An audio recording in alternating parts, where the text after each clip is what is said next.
Hello. Thank you so much for watching The Bridge and sharing your thoughts with me. By chance, if you have not watched the story, The Bridge, please watch it before watching this video. I am providing the link of the video, The Bridge, in the description below. Okay, so looking at the kind of response I have received from viewers, I thought it would be good if I provide you some insights on how to decode the mystery in this story. Because the author leaves the story wide open for the readers to interpret and draw their own conclusion. It is natural that different people interpret this story in different ways. Everyone would try to associate the story with their own life events and experience. As I said earlier too, the story has different layers underneath. So the meaning that you get depends on the level at which you see it and analyze it. In this video, I am going to decode the story at 4 different levels. And this is purely my perspective. At somatic level, we see both persons, the one standing over the bridge and the other hanging below, as 2 different physical beings. These 2 individuals could be friends, family members, co-workers, or even 2 strangers. The story brings out the human struggle arising out of outright dependency of one on the other. You could be on either end of the rope as a dependent or as a caregiver. No one can live a life without depending on others. So, in real life, we interchange this role very frequently. Sometimes we are dependent, and at times we act as caregiver or protector. But the dependency has certain limits.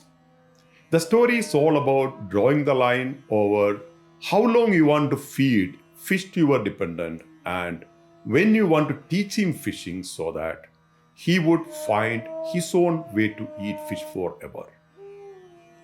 You may easily relate this story with your dealings with some of your family members or a friend who overburdens you. I have seen overprotected children blaming parents for every mishap in their life. On work front, the person hanging could be a subordinate or a co-worker who refuses to learn despite your efforts to coach him. If you raise your hands and show him the exit, he will open the stories of his struggle to manage his financial liabilities, sick parents, children's education and so on, and make you feel guilty. The person hanging down could also be a boss who avoids owning responsibilities but survive on taking credit of your good work. If you protest, he will emotionally corner you saying, I am the one giving you employment. I am the one giving you good performance rating and increment. I am the one recommended your promotion. And how can you do this to me? So, it's important that at the right moment, you make it obvious to the other that you are not here to protect his job, but to do justice to your own. If the other doesn't want to take any effort to protect his own job, you don't care at all. It's important to remind the dependent occasionally that it is his life and it is for him to take the responsibility of his life. And you have your life to live and you need to take care of your life. Some viewers point out that he should not have accepted that rope. But in real life, we cannot refuse to accept many ropes, and we cannot leave all those ropes what we hold. But it's important for us to count how many such ropes we hold and evaluate if it is necessary for us to hold all of them. In philosophical level, we see both people as metaphors. The one hanging down could be a task, a problem, or even a goal that you do not like to attempt. That way, the guy who is standing on the bridge could be a student who was forced to take up an education of his parents' choice. He probably wanted to be a musician, but he was forced to do engineering. He tries to hold the rope but finds it too heavy. Negotiate and renegotiate, and at times goes into a state of breakdown, thinking of even killing himself.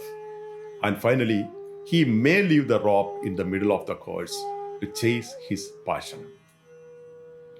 Someone may end up holding the rope forever, sacrificing his own passion to fulfill the wishes of his parents.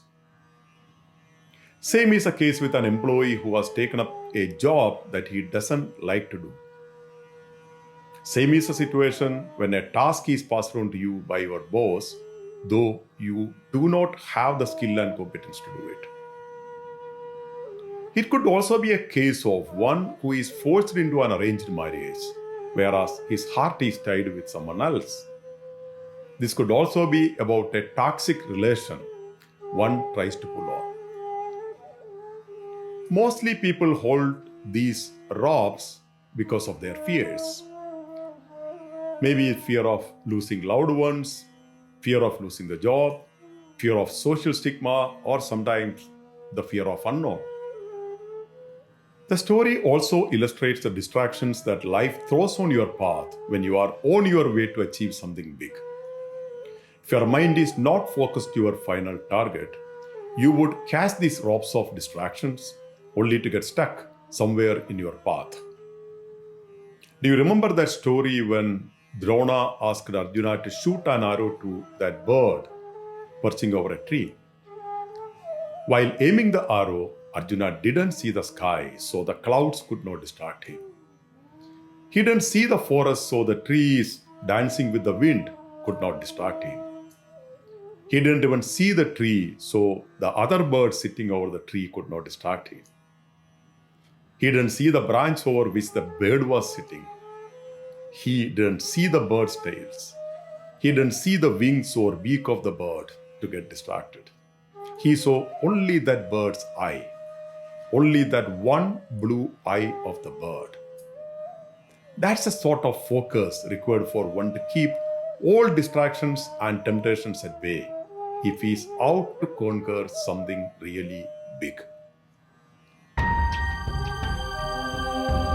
At cognitive level, we know that every human carries an emotional baggage with him throughout his life. We all carry a load of mixed stuff, both positive and negative, recent acquisitions and very old collections. A few of them would make us happy, many of them would make us angry, several others can make us sad, and a few would toss us into a pan of anxiety or panic attack.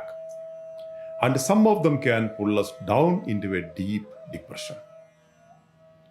We accumulate all those memories from our past and carry with us.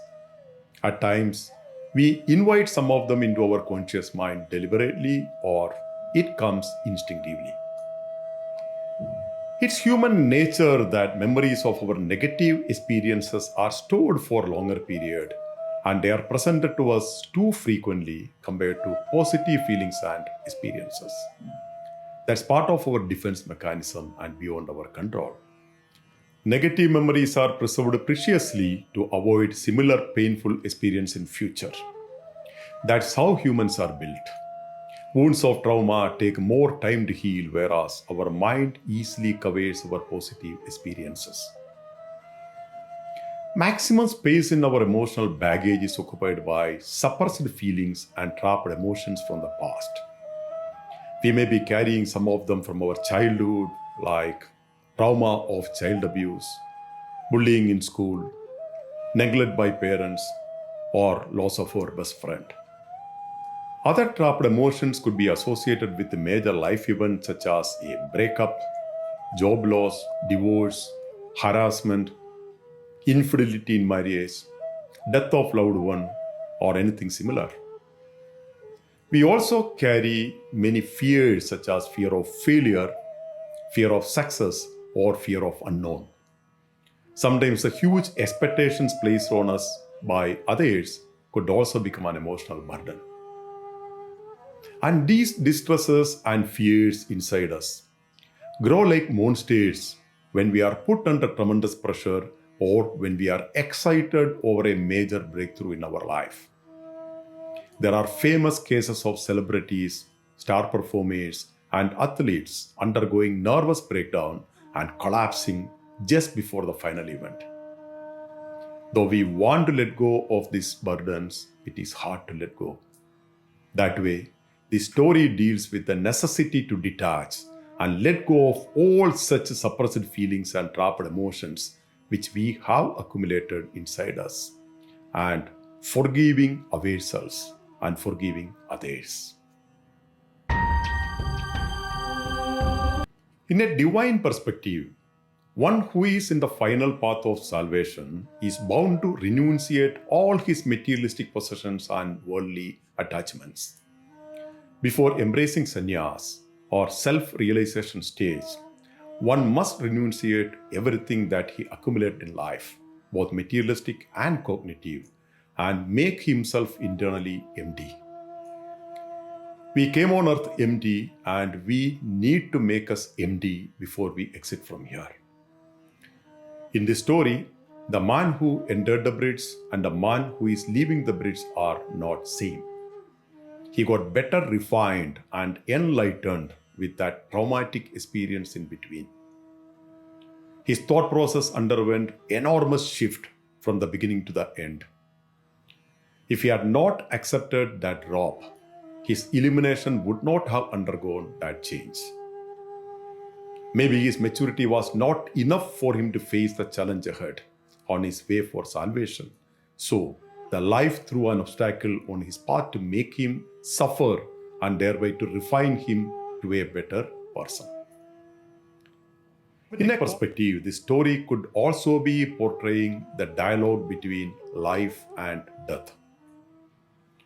All those conversations could be between his true self and pseudo self. You can probably replace the term true self with soul or atma or spirit. The other part could be his wavering mind. The outcome of those dialogues and negotiations depends on which side his soul was occupying.